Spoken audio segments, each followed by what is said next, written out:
realization that when visitors come up here to the hill, they were really experiencing one of the most magical places in Los Angeles. Part of that magic is the Central Garden, which stretches out before you.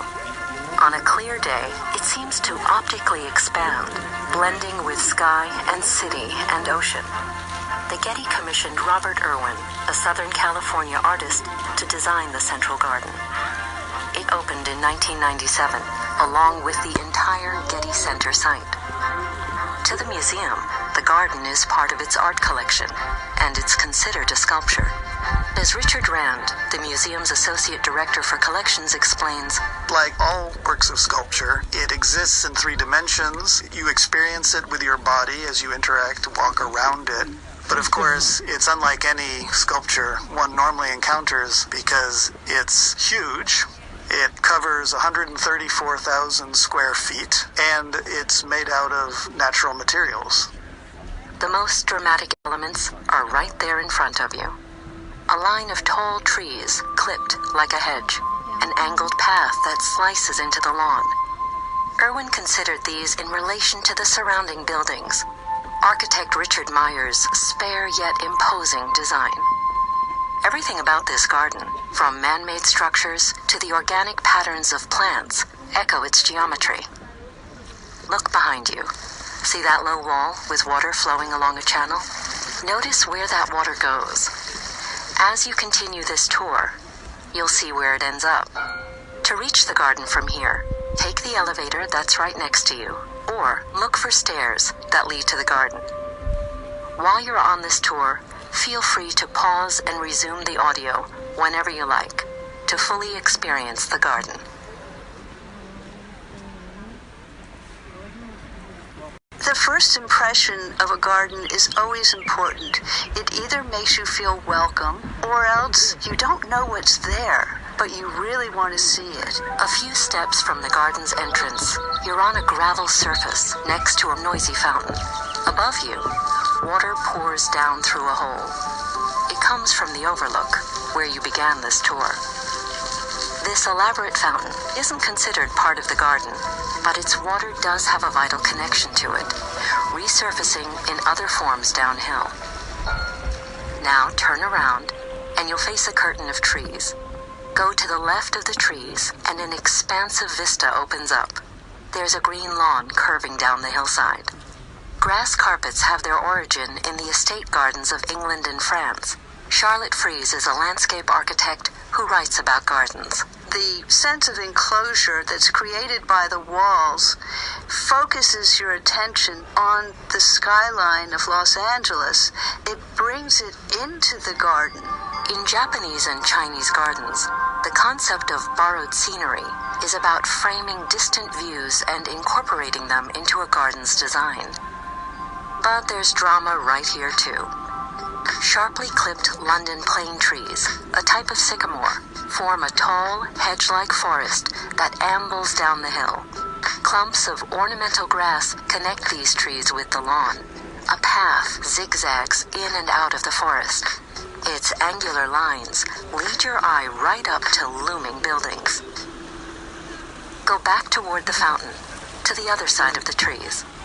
As you travel along the forest's edge, see those small plants with spiky shapes? Those are succulents, drought-tolerant plants that actually hold water. This is a garden that often references water. Now enter the zigzag path. You hear the sound of rushing water, but you don't see it. The sound of water actually draws you along the path.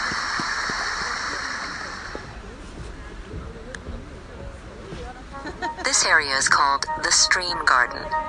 Beyond water, trees, and plants, these huge boulders are a key feature. Their colors and fractured surfaces appeal to Robert Irwin as he hand-picked each one. He also chose where to place them in the stream bed, fitting them together like a jigsaw puzzle. This wasn't just for visual effect. There's an acoustical quality to the stream. It changes tune all the way down the hill, especially at bridge crossings. But it does take being aware to fully take in the shifts in sound. Diana Winston is an educator at UCLA's Mindful Awareness Research Center. Oftentimes when we listen, we have all sorts of stories we overlay with the experience. I like this, I don't like this. What if we were simply to listen? It's about attention, how attention impacts our perception of the senses. You can walk around the stream, finding areas to stop, and then close your eyes or open your eyes. You'll hear all kinds of sounds. Irwin thoughtfully considered the size and positioning of rocks. On one side of a bridge, he created a dam-like arrangement to trap the water and create an echo chamber-like effect. On the lower side of a bridge, he'd allow water to course more freely, with some rocks in the stream bed to create gurgling or crashing sounds. In different areas of the stream, it'll be louder. The water rushes more quickly. The tune of the stream is also modified by the changing nature of the stream bed, which is pitched more steeply at the bottom of the hill. As you continue along the path, Irwin aimed for the sound to get louder, correlating with an increasingly vibrant and lush landscape.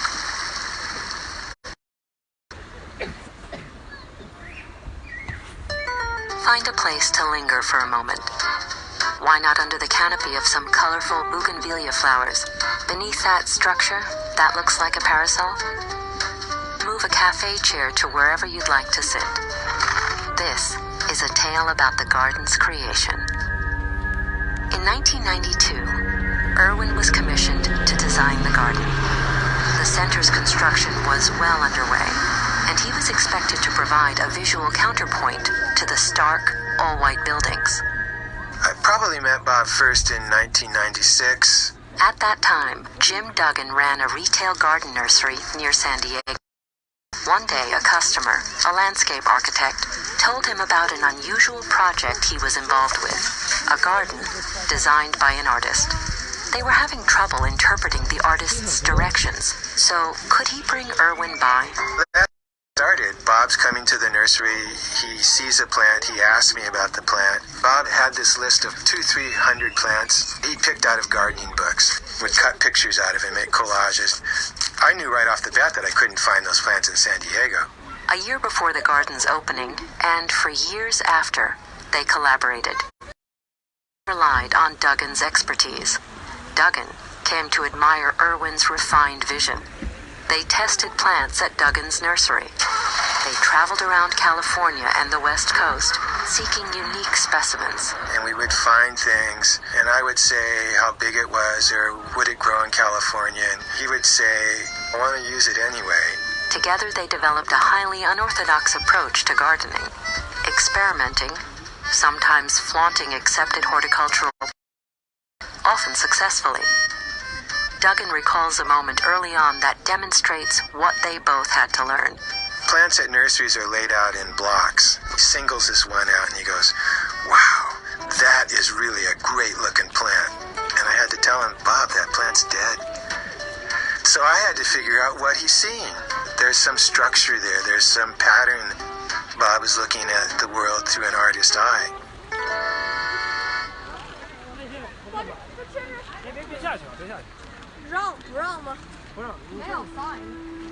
Somewhere along this circular pathway, linger.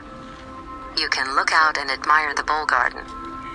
Here, though, notice the trees around you. They're crayons, a deciduous kind. They lose their leaves in winter. They get pink blooms in summer. Notice how sunlight filters through their branches. Imagine how kinetic these trees would become if a breeze blew through here. Imagine what it's like here when it rains. Imagine what it's like at dawn or at midnight. Then consider how everything about this moment will change. When I started gardening, it became my meditation, my passion. Going through the Central Garden, I thought, why isn't this everywhere? We should have beauty everywhere.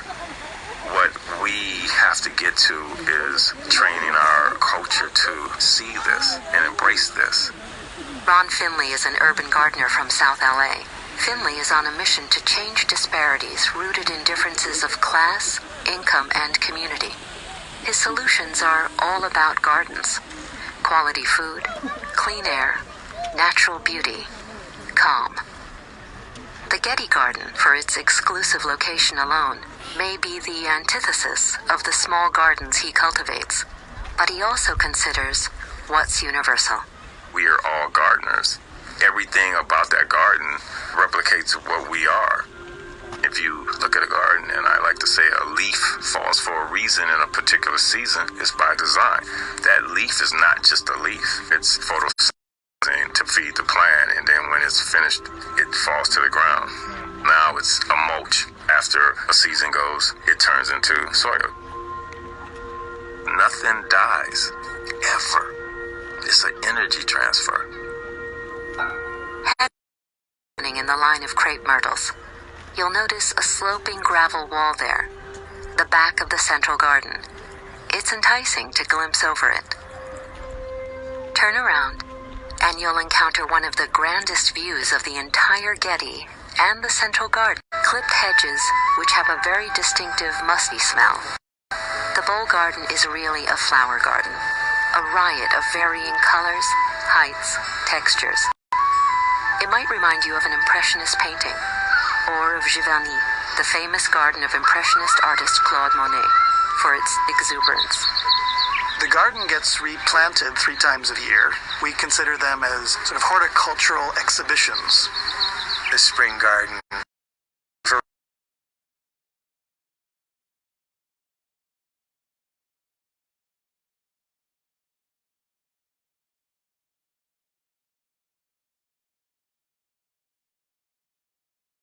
The garden is